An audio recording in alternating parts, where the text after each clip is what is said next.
Welcome everybody. I'm Leslie from Digital Fire. So today's topic is about AI.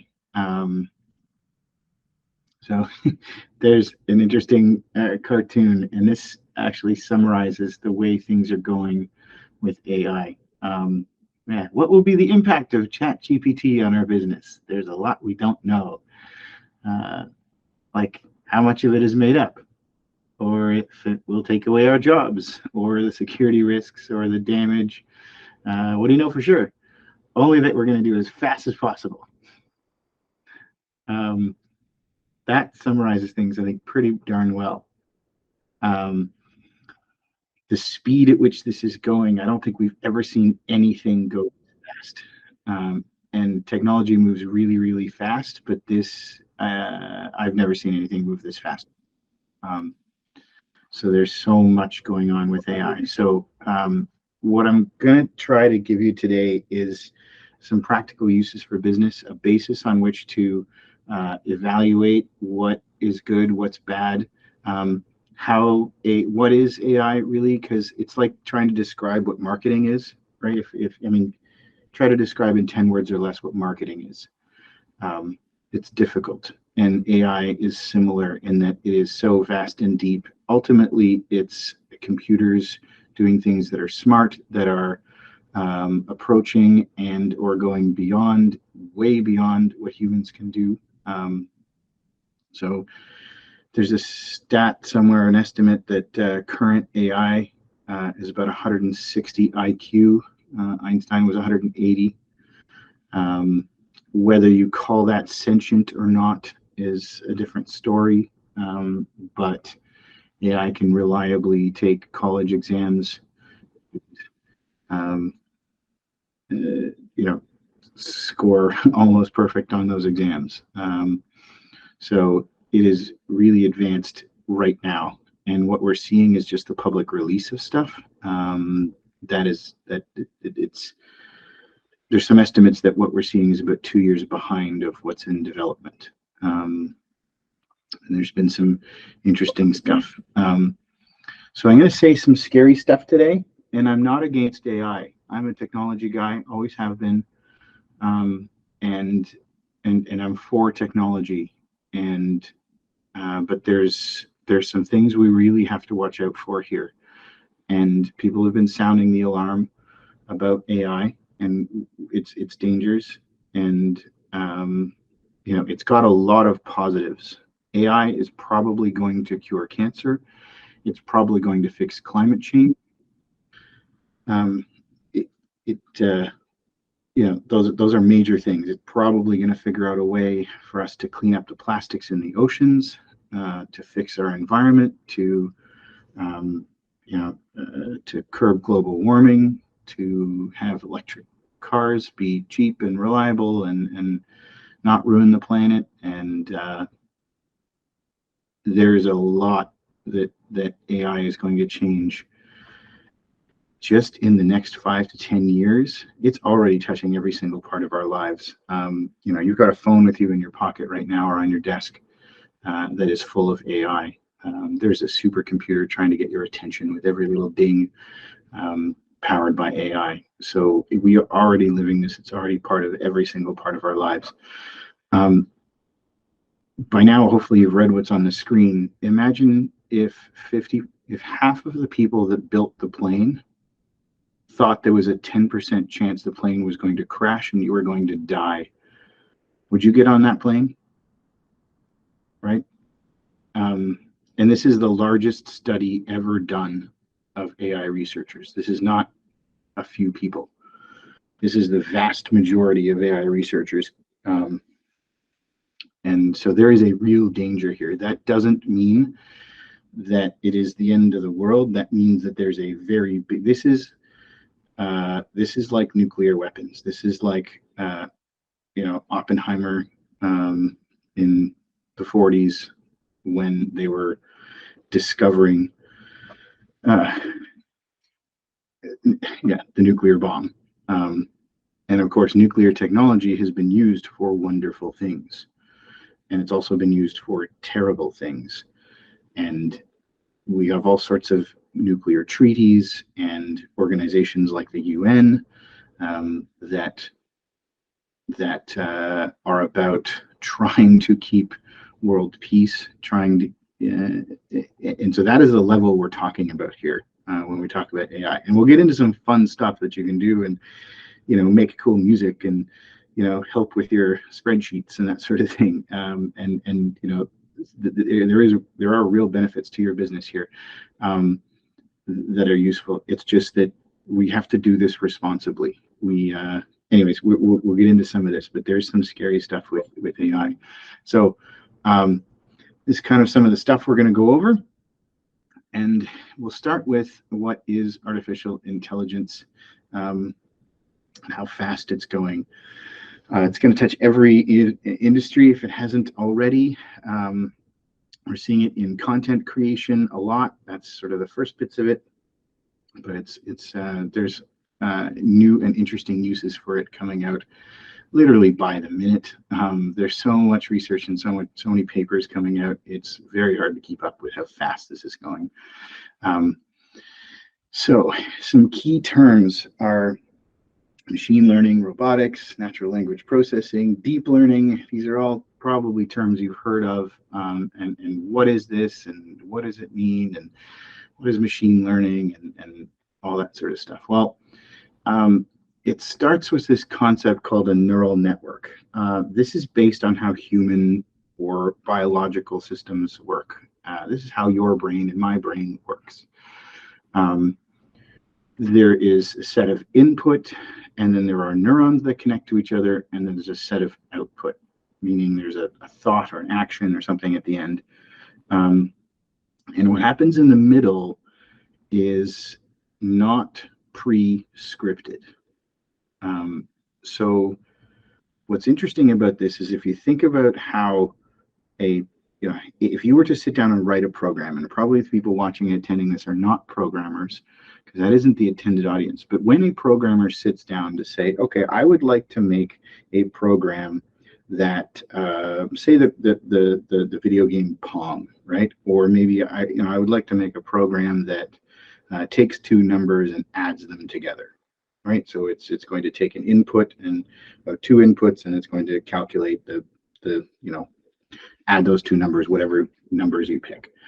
So a programmer would write lines of code, and you would know what the expected input is, and you would know what the calculation is. There are known scenarios, right? And it's linear in the sense that all of the things that you're programming are scenarios that you can think of when you program it. So you program the program to do the thing that you told it to do. And there's nothing more. If some other situation comes up, like you programmed it to take numbers, take first number, second number, add them together, there's a result. If you put a letter in there, the program's going to fail because you did not account for there being a letter as one of those input values, right? Biological systems don't do that, right? If you encounter something you've never seen before, you don't shut down and die, or you don't, right? There is a way for your brain to deal with things that are unknown. And that is the fundamental difference between a neural network and the way we've done computing with ones and zeros and bits and bytes up till this point.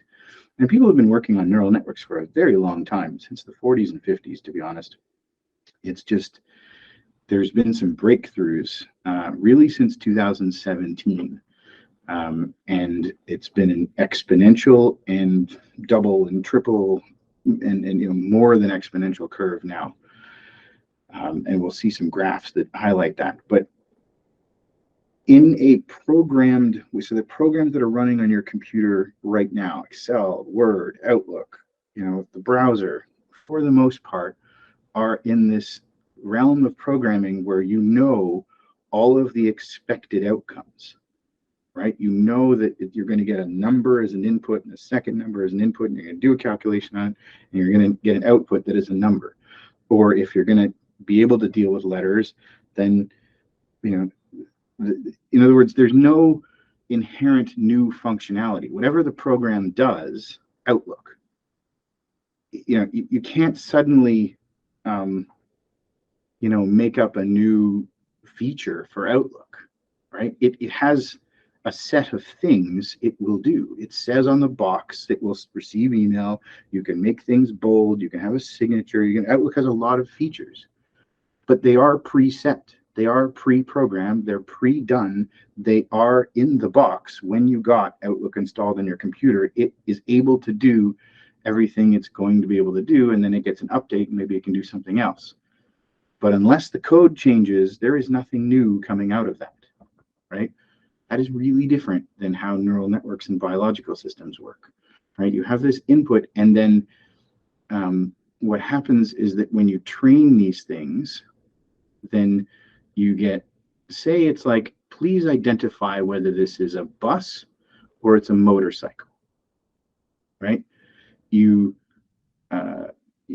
give it this input that is a picture of a bus, and then these neurons fire, and the output goes, this is a motorcycle. And you tell it, no, that's not. It's a bus. Okay. And then certain, you know, the pattern of neurons that fired to get you to the end result, in that case that was incorrect, gets negative feedback. Okay, so you try a new one. Say, okay, this is now a picture of a motorcycle. And then some neurons fire, and it goes, this is a motorcycle, just by chance. And the pathway that got you to it being a motorcycle now gets positive feedback. And you do that 100 million, bazillion, gazillion times, and the pathways that got you to the correct answer get reinforced. The pathways that got you to the incorrect answer get deprioritized. So in that way, you are training the network. This is how biological systems work. This is how your brain works. If you think of a baby or a child learning something, it's very much by trial and error, right? Where you touch something and it's hot, you get a painful feeling that is negative feedback. You learn probably you shouldn't do that again. If you touch it and it's hot and you burn yourself, you get more negative feedback. If you touch something and it feels nice, you know, soft, or you know, etc., you get positive feedback. And over time, the systems with the positive feedback, the pathways, the neural pathways with the positive feedback get. So why am I talking about this, right? That was a really simple example. This is a slightly more complicated example with this is the input, this is the output, and then this is the stuff in the middle. Okay, and then, you know, that's not reality either, right? Reality is much more like that, or even much more complicated than that, where there's inputs and outputs, and you this 3D round. So again, I promise I'm getting to why am I talking about this. The thing is that there's these pathways, and you get the input and the output. The stuff in the middle, though, is really different than the way we've been doing programming up to this point. Because the way we've been doing programming up to this point is the programmer, the person who writes the code, decides every step along the way, from beginning to end. There's a step, there might be choices, if this, then that. There might be loops, there might be all kinds of interesting functions in there, but they are all in the programmer's head, right? And there's multiple programmers, and it gets complicated, but it is all written down somewhere and known. The machine is going, if this, then this, if this condition, then this, and then this, and then it is like bing, bing, bing, bing. They are all known items. Every single step along the way is pre-programmed, done. It's in the box when you get it. That is not the case with neural networks. That is the major difference. It is not known what happens in the middle. The pathways that cause you to have positive feedback are prioritized. The pathways that cause you to have negative feedback are deprioritized. They're not zero, but they're deprioritized. So over time, the pathways are used. And again, this is how children and babies learn, and this is how AI is trained. is you get this huge amount of input of data, and it basically is trial and error. When you go through it, you get positive feedback or negative. Is this a bus or a motorcycle? Is this red or blue? Is this green or white? Is this the correct answer for the math question or not?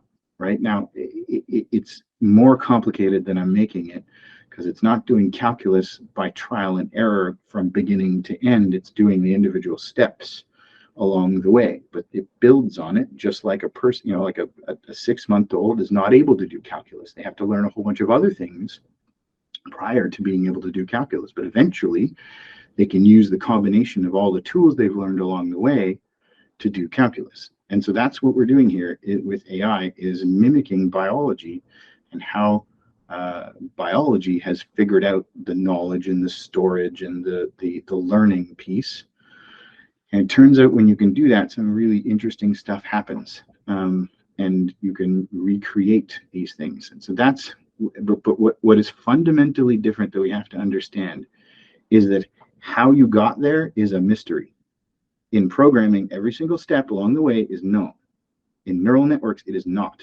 To this day, the people that design and make these systems, they do not know how they work. They set them up. They have the beginning, they have the end, they set up parameters around it, but what happens in this crazy middle area here, nobody knows. Not the people that made it, nobody. And that's what's fundamentally different about this. It has these incredible powers. It's like you discovered this orb that came from space, and it has these incredible powers, but nobody knows how exactly it works. There is mystery inside there. And that's true of biology too, right? Like dissecting a person's brain doesn't give you how it works.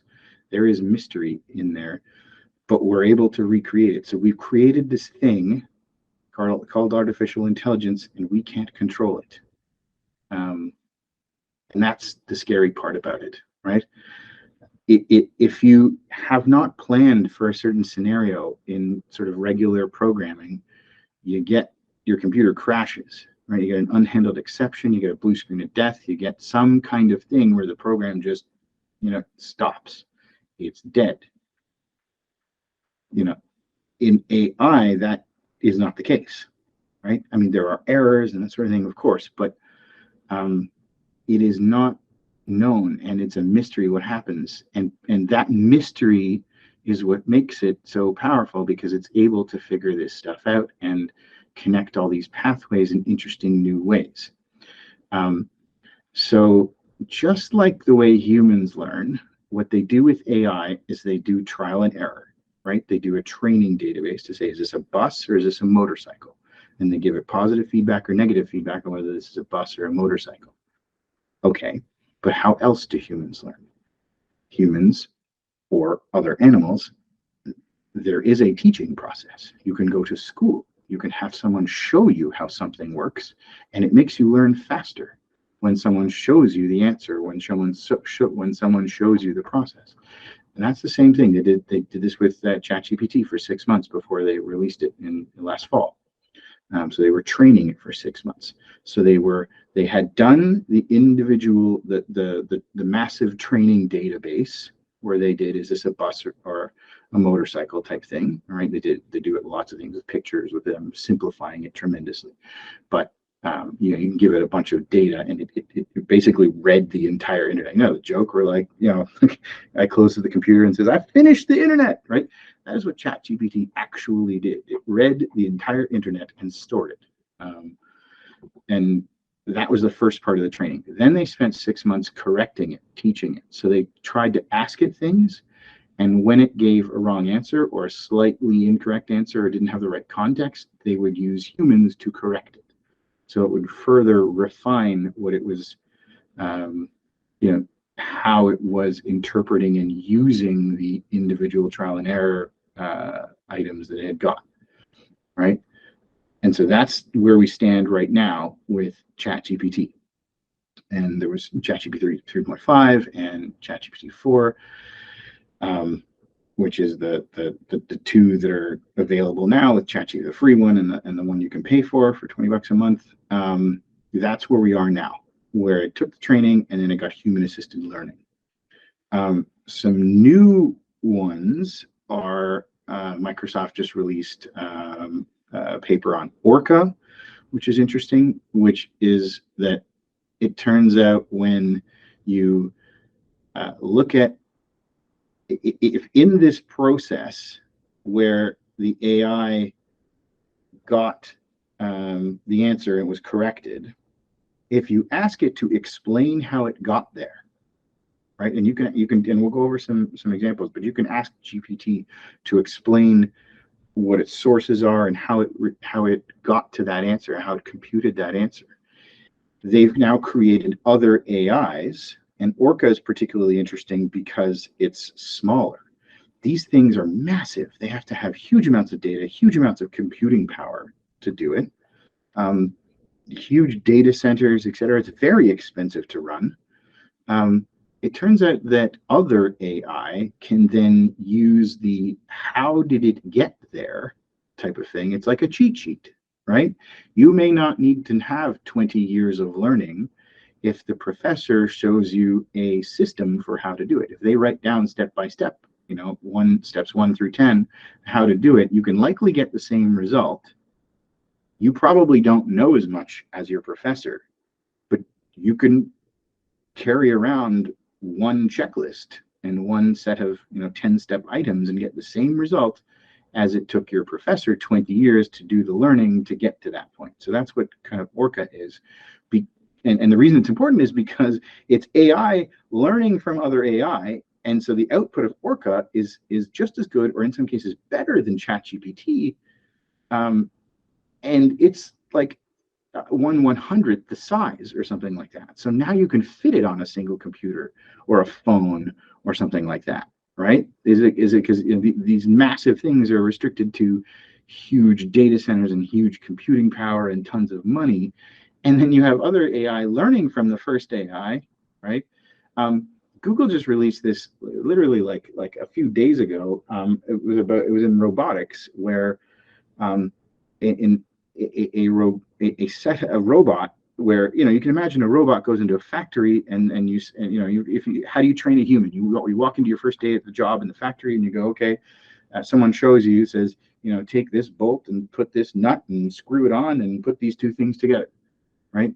Is if a robot's going to do that job, it's going to take the robot some time or some programming, right? The way it's done traditionally is that some programmer sits there spending 2 months doing all the individual movements and program, and then something weird happens that wasn't expected and the robot fails. It drops the bolt, right? If a human drops the bolt, you can figure out that problem. You can go look for it and figure out where it fell and go find it. And a robot can't do that until now, right?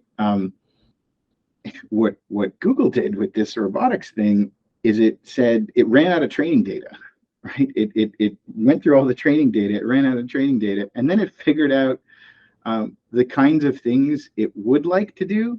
It made its own training data, and then it used that to train itself. That's really scary. So it figured out the things it didn't need to know. It figured out what it should try. It set up the experiments. It did a bunch of trial and error experiments itself, and then learned which ones worked, which ones didn't. And then those neural pathways were prioritized. And so it got better. It taught itself. It figured out what it didn't know, and it taught itself. And so now you can basically send a robot into a factory and give it some idea of what you'd like it to do, and it will figure it out. It needs, a few hours or a day or something like that, similar to what a human would need to do in training, right? But it will figure it out. You tell it that you'd like to take these parts and you put them together, and here's the finished product, right? And it will look at it and analyze it and do the trial and error itself and figure out the best way to do it. And it will improve on the process over time. And Google just released that. It was really just a couple days ago. Again, this stuff moves so darn fast. What really happened in 2017, and so I'm trying to give you a basis for what AI is and how it's so different than everything we've done before. It's really an inflection point in humanity, in our world. And so, before 2017, AI used to have all these different fields, right? You would do speech analysis, text to speech, you would do vision, you would do generation of text, image generation, robotics, music. These were completely different fields. If you got a PhD in robotics, it was in robotics. It wasn't in speech synthesis. It had nothing to do with speech recognition, speech to text. You know, Siri had nothing to do with robotics at all, other than they're both technology. But what happened is actually it was Google DeepMind came up with this transformer model, because what they realized was that there was some basic stuff they could do in between. So how do you do text generation? You know, at its simplest form, you have a pattern of text, you take away some, and you try to predict what's coming next, right? So based on the pattern that you see, you try to predict what might happen, what is most likely to happen, what is the next word that is useful, right? And so, you know, you can expand on that and figure out how to summarize text, how to interpret something, what something means. You know, you can take that concept further, but when you break it down to its simplest parts, it is analyzing patterns in text, and maybe some patterns are missing, or it's not exactly like some items in that pattern are missing, so it's difficult to get that pattern right. So you have some probability of that pattern, and then you know what happens next, what is most likely, so you can then compare, say, what somebody said to what actually happened, and then so you know that basis for AI is analyzing a pattern and then what happens next, right? It turns out that that's the same thing, whether it's music or speech or analyzing a photo or generating a photo or figuring out where a robot's going to go next. It's a bunch of stuff that's a pattern. Languages, right? So you answer questions in English and you're looking for a result of what the next most probable thing is. You know, languages are like that. So they call these large language models. You might have heard that term. It was up earlier on one of the slides. They aren't necessarily talking about language. They're using language as the basis for, you know, here's a pattern of stuff, and then here's what's most likely to come next. And then what happened was that all of these fields, who had all of these researchers, all became one, because they had this thing called the transformer model for a large language model, and it was Google DeepMind that invented it, and apparently it's only 200 lines of code, like it's really actually fairly simple.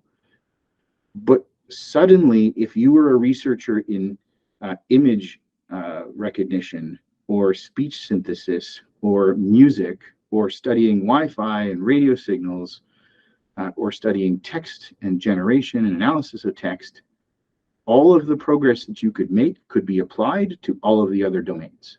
So instead of increasing at like a regular, 1 or 2% increments as research moves forward, and all of these separate fields suddenly became one field.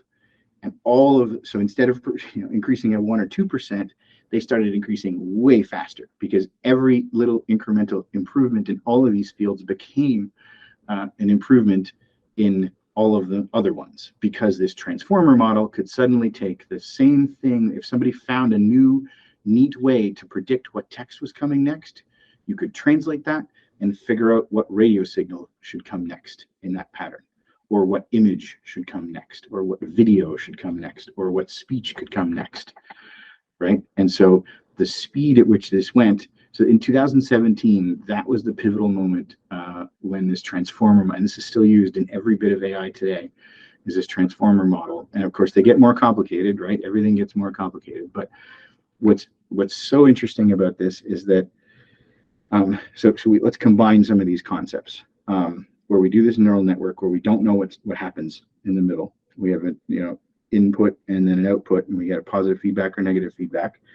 Then we get this transformer model that goes, anything you figured out in text, you can also apply to images, and anything you figured out in video and audio and speech, you can also apply to every other modality. And that's the word they use, is a modality. for whether it's text to speech or text to video or image to text or all of those different combinations. So this is where things get interesting, is emergent abilities. So ChatGPT today, ChatGPT, they taught it in English, and they answered the positive feedback in English, the negative feedback in English. It knew English and English and English and English, and then suddenly, but out of the blue, it can answer questions in Persian, and nobody knows why, or how, or when. It suddenly one day could do it, and it was never programmed. It was never predicted. Nobody knew it was coming. Nobody intended it to happen. It suddenly could answer questions in Persian. If you were to, there is a Persian version of Outlook. There is a French version of Outlook. But some programmer said, I think it would be useful to have a French version of Outlook. I'm going to make a French version of Outlook. I'm going to make Outlook in such a way that it will work in French. It will work in Persian. It will work in this other language. If the programmer has not programmed it to work in Swahili, it will not. Right? That's not the case here. It learned to do it in Persian by itself. Nobody told it to do that. Nobody knew when it was going to do it. Nobody knew if it was going to do it. ChatGPT has taught itself university level chemistry. We are releasing this stuff into the world. You can ask ChatGPT how to go to Home Depot and make an explosive device and use those chemicals. And this is the case right now in the public version of ChatGPT. You can ask it to do the chemistry, to buy things at Home Depot, to do bad things, because it taught itself university level chemistry, and no one told it to do that. It taught itself arithmetic. It couldn't do it. It couldn't do it. Couldn't do it. And then one day it could. Theory of mind is this concept of knowing, is mapping what someone else might be thinking or feeling. And that's required for strategy, right? If I'm going to try to, if we're going to play a game and we're trying to win, right, then I have to have strategy. I have to have some theory of what I think you might do, right? If we're, say, playing hockey and I'm trying to deke you out, and I'm not particularly good at hockey, but if I'm trying to deke you out, or if I'm trying to score a basket, or if I'm trying to convince you to give me a raise, or if I have to have some idea of what you might think. I have to have some theory in my mind of what your mind, that's what's called theory of mind. I have to have some theory of what your mind is doing, right? ChatGPT had theory of mind, and there's some, like, the actual thing on this is it had the theory of mind of like a 3-year-old, and then a year later it had a 7-year-old, and then 6 months later it had of a 9-year-old, and then so it had, it could strategize like a 9-year-old, right? And this was happening for nearly 2 years, and it was discovered in February, right? So ChatGPT was out to the public, being used in the real world. It was mapping out what it thought people were thinking. So you're typing in some item into ChatGPT. It is in the background trying to figure out what you're thinking, mapping what you might be thinking, and then strategizing what its answer is going to be based on that. And that's awesome. It's a very cool feature, but it had been doing it for 2 years before they knew it was doing it, right? That's the crazy part of AI, is that there's all this cool stuff. Like, really, it is going to solve climate change. It will save our planet. It's going to fix the plastics in the ocean. There will be people that would have died of cancer that will live because of this. And it is amazing. It's, we've discovered magic. But we've also discovered something that could kill us. And so we got to be really careful with this, is that, and we've been able to thus far successfully do that. We do this with nuclear weapons, right? You know, there's certainly been some bad stuff that has happened, and we've come close. And this stuff going on in the Ukraine right now is like, it is constantly something that the world has to worry about and think about, and it is there. And that's what AI is going to have to be, except way more difficult, because this is going to move so fast, and these things are already at human level smarts. So some history of the evolution of AI. You don't have to know all of this, but yeah, and then the speed at which it's gone. So you know, generally you know, up and to the right. But then in 2017, you had this transformer model that showed up, and that's which set off this unbelievable, you know, the steepness of the curve went way up, because suddenly you had all these modalities and all the different advancements in each could apply to the others. So they started going much faster. And now, and this is from, I'll reference it at the end, but if you'd like to dive more into this, is a really interesting 1-hour talk by the Center for the Humane Technology. And they were the ones responsible for the, there's a Netflix documentary on the, what was it called? The Social Dilemma. It was about social media. One of the most watched documentaries around the world, and it's about what social media has done and changed our world, and it you know, the engagement economy. It's a really interesting talk, but this is a slide from there. I have a couple from there, but look at, like, it's not a curve anymore; it is straight up, right? So the AI is created, you know, started, and within an extremely short period of time, it is outpacing humans in that particular, whatever, you know, in image generation, or in making videos, or in speech synthesis. They do a demo in this one that I don't have here, but because it's just so much to include. And we will get to tools in a second, because I realize time, but I wanted to get you a good basis of what AI is that you can then explore and build on. So when they create this stuff, like, it's not a curve anymore, it's at human ability almost immediately, right? Like, it took a long time here to get there, but we are at a point now where they can create stuff, and it's, you know, within a few months, it is beyond human ability. So this stuff is happening, and it is so hard to even comprehend.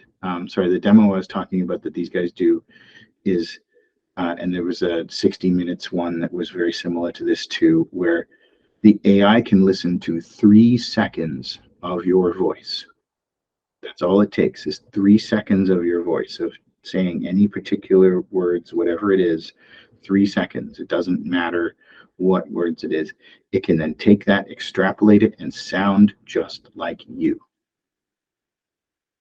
So that means that all forms of authentication that we currently have are no good, right? Like, you can phone the bank, and then you know, your daughter can call you and tell you that she's stuck and she needs you to send her money, etc. And it's a phone call from your daughter. If you watch the 60 Minutes one, it was the producer of the 60 Minutes article that got, it was the reporter called her and said that she's stuck, and could she please send her passport number, and she did.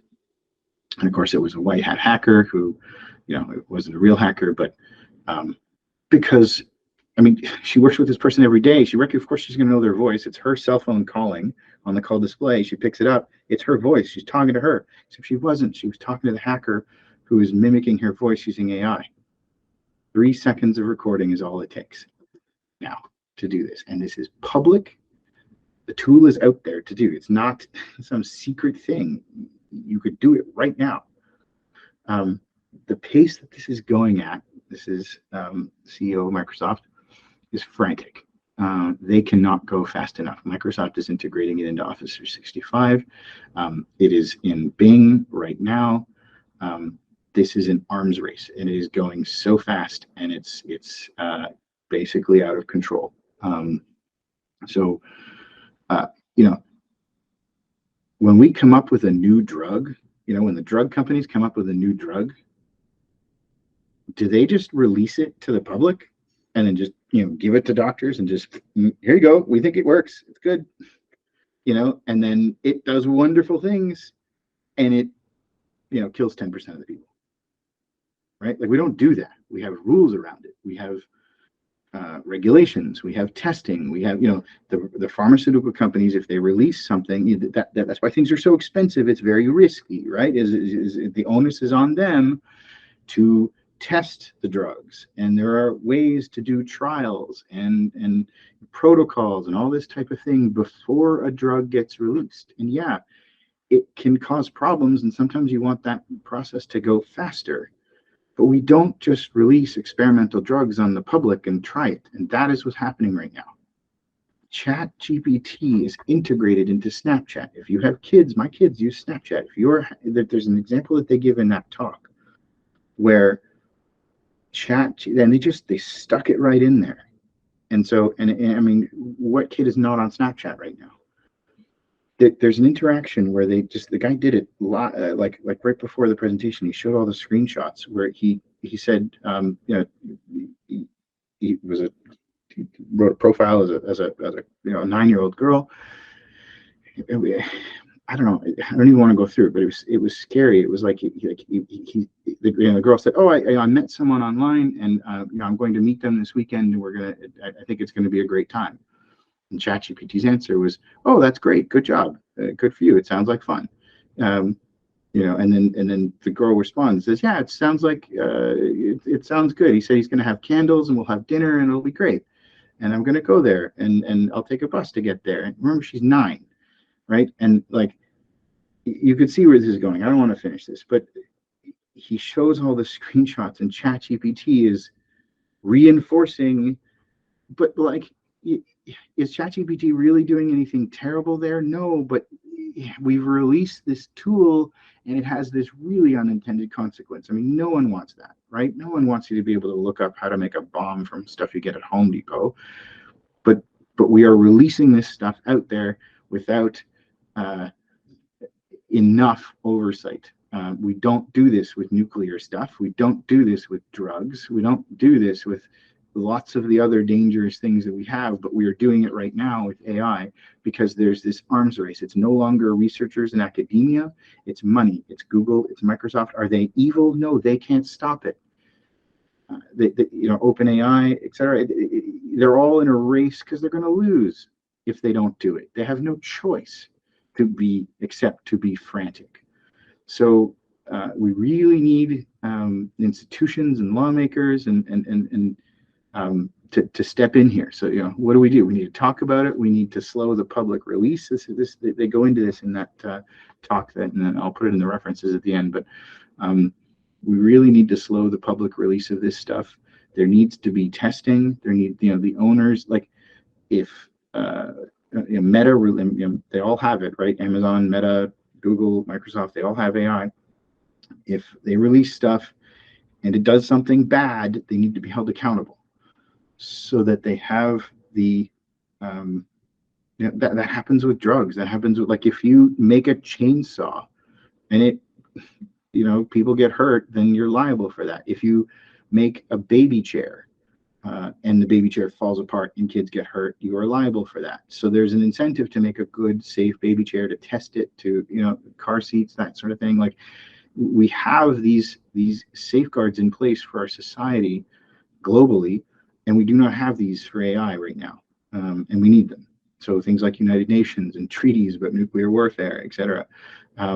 So there's an experiment, and I'm conscious of the time here. There's so much to talk about. We'll do another webinar, but I'm conscious that there's an experiment where they looked at MRI data.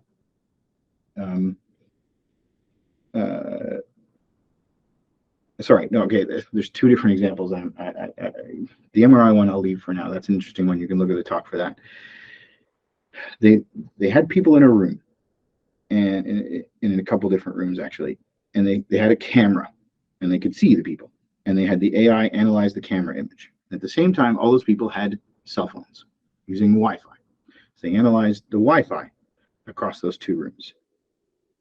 And so they got AI to, there's the data. Here's the Wi-Fi signals in the room, and here's the cameras in the room, right? So the camera pictures analyzed people and where they were, their distances, their posture. It then used that AI to correlate the two data. They took away the camera.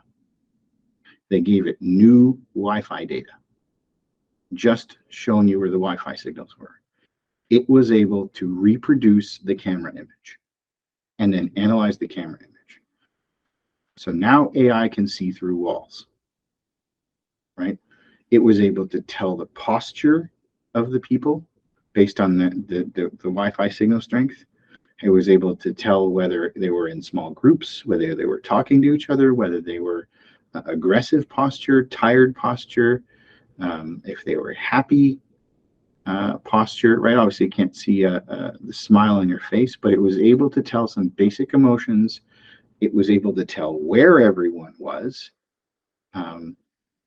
So it can basically see through walls using just Wi-Fi data. Pretty crazy stuff. So we've never needed to protect that kind of things, right? We only have privacy laws and GDPR and that sort of stuff because we've had issues with social media, right? And they came in after the fact. The MRI stuff that I was talking to you about is that they looked at pictures and MRI data. So they showed a person a picture and they showed the MRI of that person's brain while that was happening. They took away the picture. They just showed the AI, the MRI, and it was able to reproduce the photo. It could look at the MRI scan of your brain and determine that you were looking at a picture of a giraffe in a forest.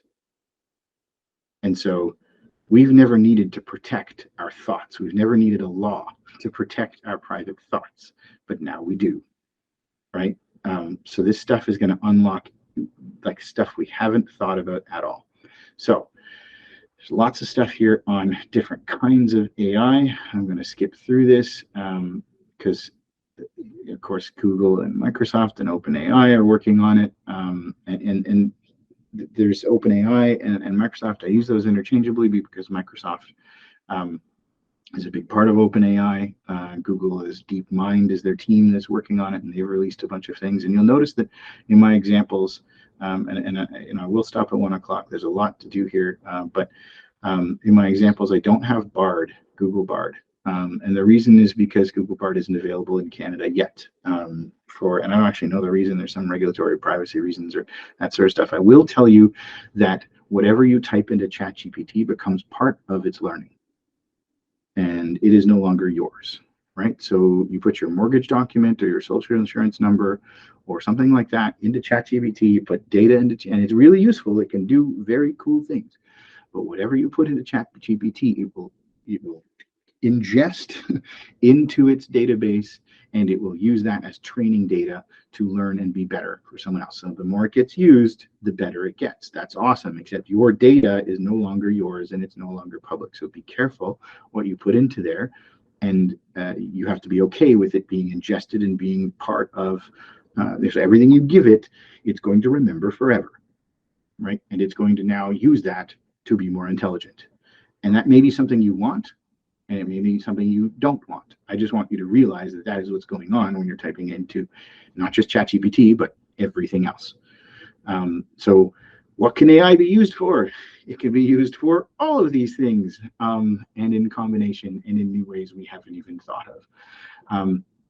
So in business, potential benefits, improved customer support, and more data to make better decisions, and is it going to take away our jobs? Is it going to? Absolutely, it's going to take away your job. It's going to, but I mean, so has every other technology, right? Like, I mean, should we go back to horses and buggies, right? I mean, we don't need people that fix wagon wheels anymore, or not nearly as many of them, right? We need car mechanics because we have cars instead of wagons. We don't need as many people to shoe horses that we did before because we got cars instead of horses. Does that mean we should not have done that? No. Yes, people will lose their jobs, and it will fundamentally change every bit of the workforce. That's not necessarily horrible. The extinction of humanity, and they say it's a 10% chance. I'd like to think it's lower than that. I'd like to think we can do something about it, right? And again, I'm for AI. I'm talking about all the dangers of it. I love technology and I love the potential of this stuff, right? Like that, I might have family members that I myself might live longer because of it, right? Because it might cure some disease that I don't know I have yet, or something. This stuff is really going to save the world. We just have to do it right, and it's not insurmountable. It's just really important that we get on it, and we not let it get out of control. So I promised you a SWOT analysis of it. We talked about tons of strengths. It never gets tired. It doesn't need to be fed. It doesn't get bored. It just keeps going and going, right? It's still not able to do a whole lot around emotion and feeling and ethics. The military says that this did not happen. There was a report. Who knows? It's a scenario where it was a simulation on an AI-based drone that had weapons, and it was given a target, right? Eliminate this target.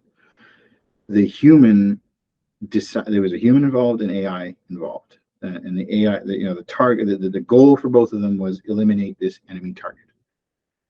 The human during the simulation decided, for whatever reason, we don't know, that, and again, the military completely denies this, so potentially this is completely made up, but you can imagine the scenario. The human decided not to, like, it was multiple times where they could have taken out the enemy target, and the human decided not to. The AI killed the human, then destroyed the enemy target, because the human was in the way of getting its mission done. The AI was told to get the mission done. And in order to get the mission done, killing the human allowed it to successfully complete the mission. So it was doing what it was told, right? So unintended consequences, because of that neural network. This is why that's why I spent so much time on that. The stuff happening in between is not pre-programmed. We don't know what happens in the middle and all those neural networks and how they're connected. And so you can get stuff that comes out the other end that you're like, wow, that is really not what I was looking for. Right? But you weren't specific enough in your instructions, and people died. So that is weakness. Talk about a weakness. That's a weakness. It's a pretty big one.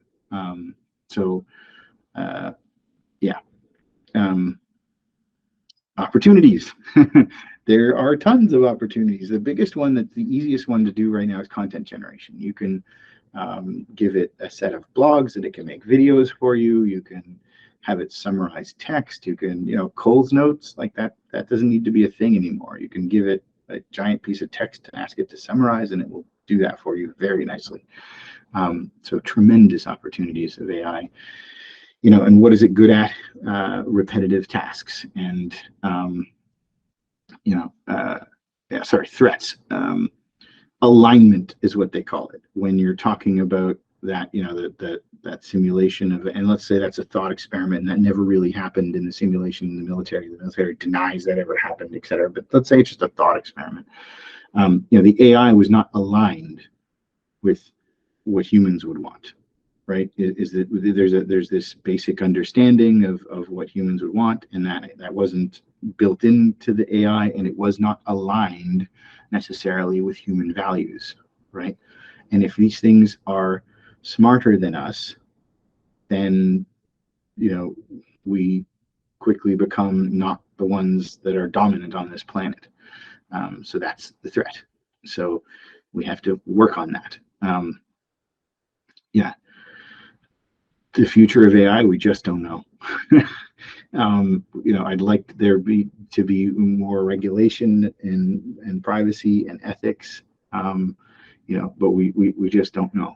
How do you use AI in business? And I'll keep going for a couple more minutes because there's some interesting tools here. This is a browser, free, Opera. If you just Google Opera One, This has ChatGPT and another one built in, so you can use it, and you can just download this for free, start using this browser. So these are some real quick business tools. And again, I think we'll do another webinar on this because there's so much to go over, but I hope I've given you a basis for stuff. Bing.com/new. You can go to this right now, and you can hit chat. It's free. This uses ChatGPT 3.5, and try it. You just start having a conversation with it. You can ask it to do things. It will tell you when it's not able to do it, but some pretty just try it. That's the best thing you can do is go to bing.com/new, try it. And you can ask it for interesting things. Microsoft Copilot is coming, they said, later this year. So this will be in Microsoft Office. You'll be able to buy it. It'll be a license. And it will do things like, can you write me text on this topic? Can you summarize that meeting for me? I have this set of emails I need to turn into a presentation. Can you make a table for me out of this data? Can you calculate for me what our profit percentage will be next month based on this Excel spreadsheet? Those types of things is what Copilot will be able to do. It's AI built right into Microsoft Office. We will have it before Christmas. You will be able to buy it. There's no word on pricing yet. It's probably going to be $5 or $10 a user or something like that. But the product, like your productivity this year, is going to go skyrocketing because of this. So when this comes out, buy the license for a couple people in your organization and try it. Google has the same thing. Duet, it's also coming out this year. So if you're on Google Workspace, Google Duet has the same thing. So interesting stuff, like you can make spreadsheets and make slides and all sorts of stuff. So ChatGPT itself, you can, it's OpenAI/ChatGPT. Try this. The free one is 3.5. If you pay the plus version for $20 a month, it's ChatGPT 4. And then it can ask it, try it. It can do some amazing things. You can have this whole conversation. It's contextual. It knows what you last typed. It knows where you are. You can ask it to be more specific. It's very useful for lots of things. And the more you use it, the more useful, more uses you will find for it. Write me an email to a customer to tell them about our new product. Here's a PDF on it, etc. And ChatGPT 4, it just released. That not everybody has it yet. It's going slowly, but the ability to upload a file, right? So you could upload a file to it as a reference. Here's a brochure on a new thing. I want to write a sales email to a customer to summarize this in a few sentences. Can you take the key points and put it in an email and make one for me? Right? So there's a task that might have taken you 15, 20 minutes that just took you less than a minute. You can have it integrated. What we did with Copilot, it was just integrated into Dynamics, which is a CRM, so you can do that. So you can use this right now. Jasper.ai is for writing. There's a lot of ones, AI tools, but this, you put stuff in there and it will write things for you. You can, it will make summaries for you if you want. You can get it to write an essay, etc. So Notion is a tool for project management and used by these lots of other companies. They've added AI to it, so now you can use AI in all of these different ways. Give that a try. Text to speech, if you need an IVR or if you need an explainer, or every time we set up a phone system, we ask a customer to record something. It takes weeks because nobody wants to sit there and record anything. They're embarrassed about the recording. It takes forever. You could just type the text into here, pick the style of voice you want, and it will speak it for you. They're not pre-recorded things. It sounds very natural. Give it a try. You've probably seen this one. This is an AI that attends your meeting and takes meeting notes. And instead of listening to the 1 hour, then you take these meeting notes, shove them into ChatGPT, ask it to summarize it. You don't need to attend the meeting. You can look at the notes. It'll summarize it, read it, and then your 60-minute meeting just became a 5-minute meeting that you got summarized. So you can combine these AI tools. This one's a personal assistant. I haven't tried this one, but it sounds really cool. Kind of creepy that you would chat to the bot about all your stuff, but you can get it to book flights for you. You can get it to order things on Amazon for you. It's a personal assistant that is fully an AI. So that's pretty cool.